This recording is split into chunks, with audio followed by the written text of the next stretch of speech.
Em Malaquias capítulo 3, nós temos um texto que é geralmente utilizado por várias igrejas para se falar sobre dízimos e ofertas. Mas muitas vezes esse texto ele é utilizado de uma forma tanto quanto errada, muitas vezes por má fé e na maioria das vezes, acredito eu, que por uma falta de conhecimento ou de entendimento daquilo que está sendo dito. Então, no versículo 8 do capítulo 3, começa a se falar assim, isso é o próprio Deus falando através do profeta: roubará o homem a Deus? Todavia vós me roubais, e dizeis: em que te roubamos? Nos dízimos e nas ofertas alçadas. Então, Deus, ele fala aquilo que eles têm dito, e ele responde: vocês me roubam nisto. Versículo 9: com maldição sois amaldiçoados, porque me roubais a mim, vós, toda a nação. Então, porque eles roubam nos dízimos e nas ofertas, Deus tem os amaldiçoados.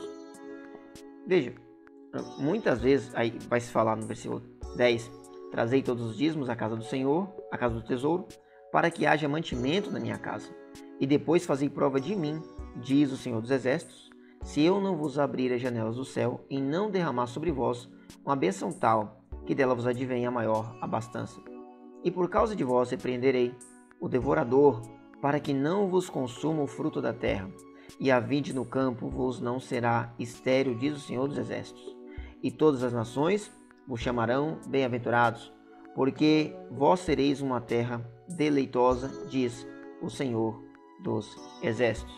Veja, muitas vezes esse texto é utilizado de uma forma errada, porque as pessoas vão dizer que, olha, é porque você não dá o dízimo e as ofertas, é que o devorador, que é um demônio, ele vai impedir que você prospere.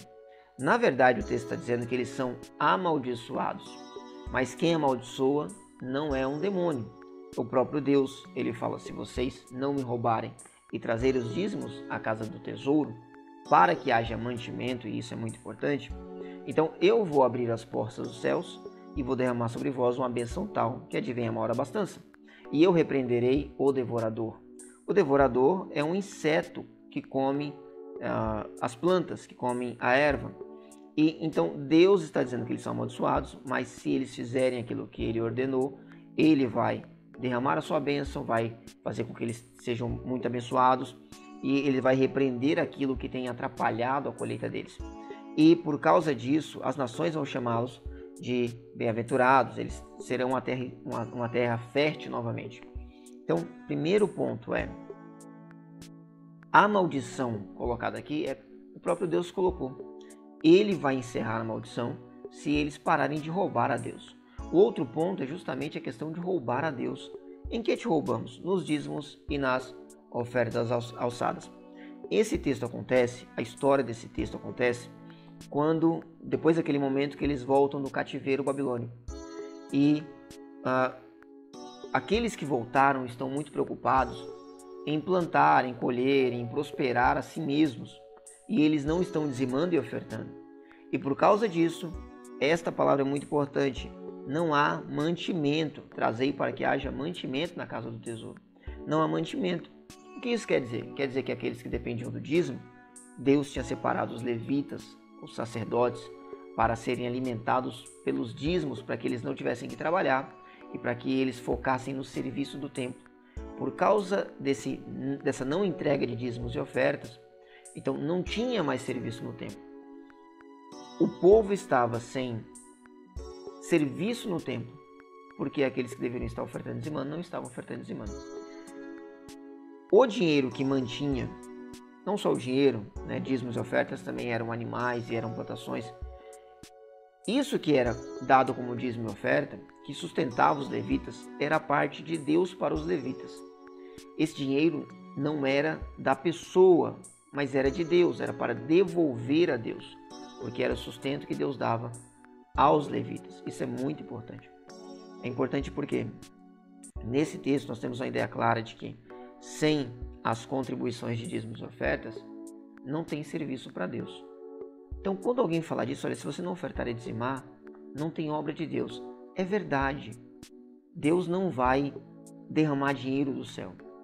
Ele vai utilizar nós para sustentarmos a obra. O Novo Testamento fala muito disso e no outro vídeo eu falo sobre isso, no Novo Testamento. Mas é importante você entender isso. dízimos e ofertas vão sustentar a obra de Deus. Sem isso não tem obra de Deus. Mas se você não fizer, você não é perseguido pelo diabo. Se você não fizer, você é perseguido pelo próprio Deus. Se você fizer, é o próprio Deus que vai te abençoar. Então não depende de igreja, não depende de pastor, mas depende do próprio Deus.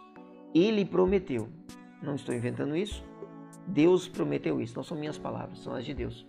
Trazei para que haja mantimento. E aí, fazei provas de mim, se eu não derramar sobre vós uma bênção tal, que advenha maior abastança. Então, espero que você tenha entendido um pouco mais esse texto, espero que tenha trazido algum valor para você. Se isso aconteceu, então, curte esse vídeo, compartilhe para mais alguém, se inscreva nesse canal e eu tenho certeza que Deus vai abrir as janelas dos céus e abençoar a sua vida. Deus abençoe, até um próximo vídeo.